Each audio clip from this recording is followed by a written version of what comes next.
शुक्राचार्य को मृत्यु को जीत लेने वाली उत्तम विद्या कैसे प्राप्त हुई? एक बार की बात है, शुक्राचार्य वाराणसी नामक नगरी में जाकर भगवान विश्वनाथ का ध्यान करते हुए उनकी घोर तपस्या करने लगे। तपस्या से पहले उन्होंने भगवान शिव के शिवलिंग की स्थापना की तथा वहां एक कुआं भी खुदवाया। तत्पश्चात उसमें शिवलिंग को 32 सेर पंचामृत से 1,00,000 बार अभिषेक कराने के बाद भगवान शिव की विधिवत पूजा अर्चना की। भगवान शिव के सहस्र नामों का जाप कर उनकी स्तुति की। इस प्रकार 1 सहस्र वर्ष बीत गए। शुक्राचार्य की इस उत्तम तपस्या को देखकर भगवान शिव बहुत प्रसन्न हो गए और उन्होंने अपने प्रकाशमय रूप के साक्षात दर्शन शुक्र को देने का निश्चय किया। भगवान शिव शुक्राचार्य द्वारा स्थापित किए गए शिवलिंग में से प्रकट हो गए और बोले, मेरा ज्योतिर्लिंग स्थापित किया है और इसकी नियम पूर्वक कठिन आराधना की है। इससे मैं तुम पर बहुत प्रसन्न हूं।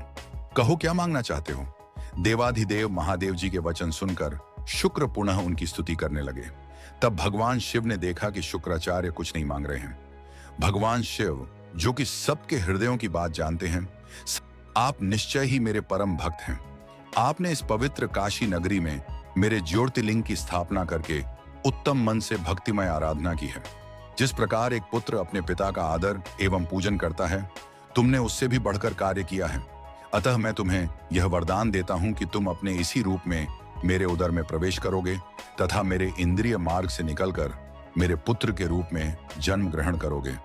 तुम्हें मैं अपनी मृत संजीवनी नामक विद्या भी प्रदान करता हूं, जिसे मैंने अपने तपोबल द्वारा रचा है।